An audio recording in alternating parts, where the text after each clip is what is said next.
Juan Rulfo nació en Apulco, en el distrito jalisciense de Sayula.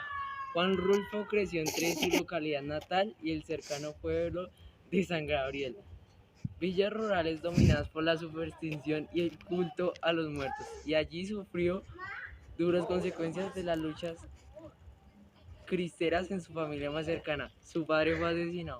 En 1934 se trasladó a Ciudad de México, donde trabajó como agente de inmigración en la Secretaría de la Gobernación.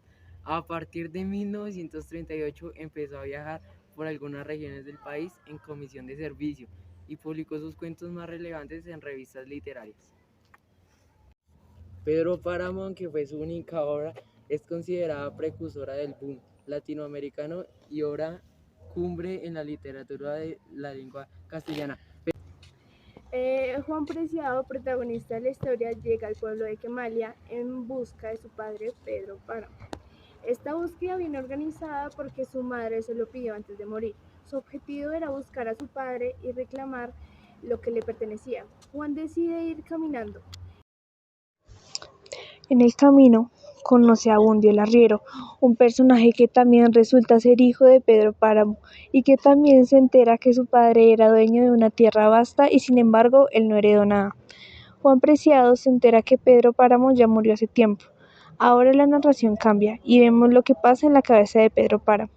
Pedro recuerda a Susana, una mujer de la que está profundamente enamorada en su infancia, y también recuerda cómo su familia no tenía plata y tenían que pedir prestado.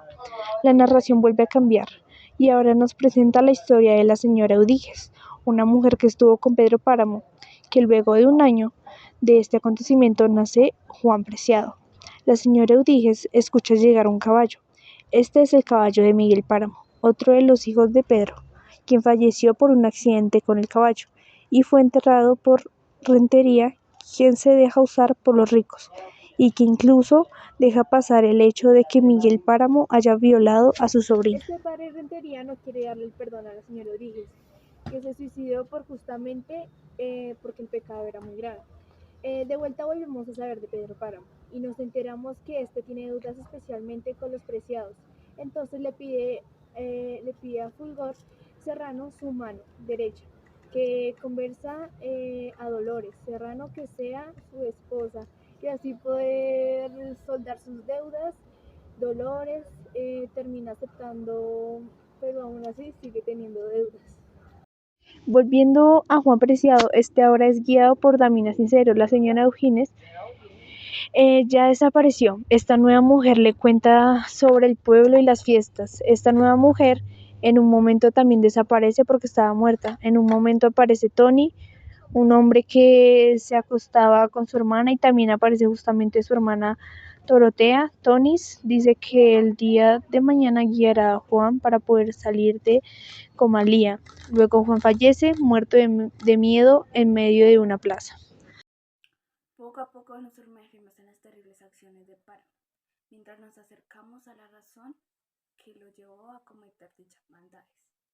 Según la historia, todo se debía al amor que Páramo sintió desde temprana edad por Susana.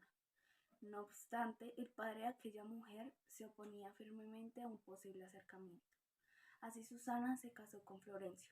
El esposo de Susana falleció y ésta empezó a perder gradualmente la lucidez. Y aunque a Páramo no le importaba eso, el padre aún se oponía a la unión. Por ello, el progenitor de Juan dedicó su vida a conquistar Comala a base de asesinatos, violaciones y de un sinfín de delitos. A pesar de sus esfuerzos y logros, Páramo no consiguió que el padre de Susana le diera su bendición, por lo que mandó a matarlo. Como consecuencia, Susana terminó de perder la cordura y aunque Páramo se dedicó a cuidarla, su amor no logró concretarse. Para poder comprender esta lectura, primero tenemos que analizarla muy bien, ya que esta nos ofrece distintos elementos los cuales nos facilitarán la comprensión de esta. Por ejemplo, el tiempo. Aunque parece una lectura lineal, ya que se empieza de un inicio a fin, lo cierto es que no es tan así, debido a que nunca se sabe muy bien el orden de las cosas. Si bien la narración puede comenzar con los pensamientos de un personaje, pero de un momento a otro terminan en otro personaje. Em, Esta lectura mezcla el pasado, presente y futuro, y además salta de un evento a otro en el tiempo. Es una lectura que si se analiza muy detalladamente, se puede ver que es una lectura no lineal. Em, es una lectura bastante compleja, ya que al no tener un orden específico, al momento de leerla por primera vez, se va a confundir, porque los personajes al principio transmiten mucha información, que simplemente el lector no sabe quién está hablando. Cuando va pasando la lectura, se va entendiendo más las cosas y se le va poniendo un orden. Esta historia nos muestra distintas actitudes de varios personajes. La que más me llamó la atención es la de Pedro Páramo. Nos muestra una filosofía muy peculiar, la de un señor muy poderoso que tiene un vínculo casi con todo el pueblo de Comalia. Tiene bastantes hijos y muchos de ellos no son reconocidos, como Abundio el arriero. Em, También es un señor estafador y que solo busca su interés personal. Eso lo podemos ver cuando se casó con la madre de Juan Preciado, con el objetivo de solo saldar su deuda y tener riqueza. Esto lo podemos comparar muy bien con la filosofía y el pensamiento machista de la época mexicana. Esta obra utiliza un elemento bastante importante, el cual es el realismo mágico. Como podemos ver, la obra inicialmente comienza de una manera realista. Sin embargo, a lo largo de esta historia aparecen elementos irruptivos que rompen esa realidad, lo que lo vuelven a la vez fantásticas. Uno de los ejemplos más claros es que prácticamente la mayoría de personajes que están en esta historia están muertos, pero hablan y sus actitudes son parecidas a los de los vivos.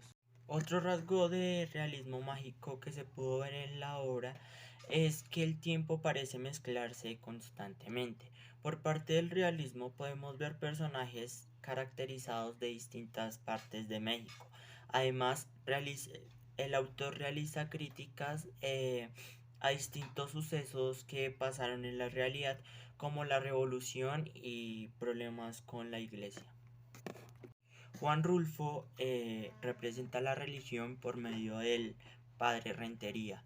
Es un dato interesante, ya que este sujeto la representa por medio de un sujeto que es corrupto, hipócrita y que tiene actitudes bastante atroces por su beneficio propio. Por ejemplo, dejar abusar a su sobrina por el hijo del poderoso Pedro Páramo, o dejarse influenciar siempre por las clases más altas. Las mujeres de esta historia son bastante interesantes y tienen algunos datos curiosos. Como primer lugar, estas mujeres siempre tienen un vínculo con un hombre, ya sea un vínculo vengativo, amoroso o violento. Eh, Podemos ver a la madre de Juan Preciado, quien busca o quien aconseja a su hijo a recuperar lo que era de ella. También nos presentan otro tipo de figura para la mujer, como la figura de Susana, quien es la mujer ideal, pero simplemente hasta ahí. Solo representa para el hombre en un ámbito sexual y amoroso, viéndose reflejado muy bien el machismo de la época. Por último, la figura de Dorotea, quien se ve una mujer sufrida y que está obligada a una relación incestuosa y que al final se vuelve loca. Por último, otro dato interesante de la obra es el sonido. Al principio, Juan Preciado relata Comala como un lugar sin ruido, eh, con las casas deshabitadas y muy descuidado, un lugar lleno de soledad. Y al final, para recordar, el mismo Juan Preciado muere atormentado de murmullos.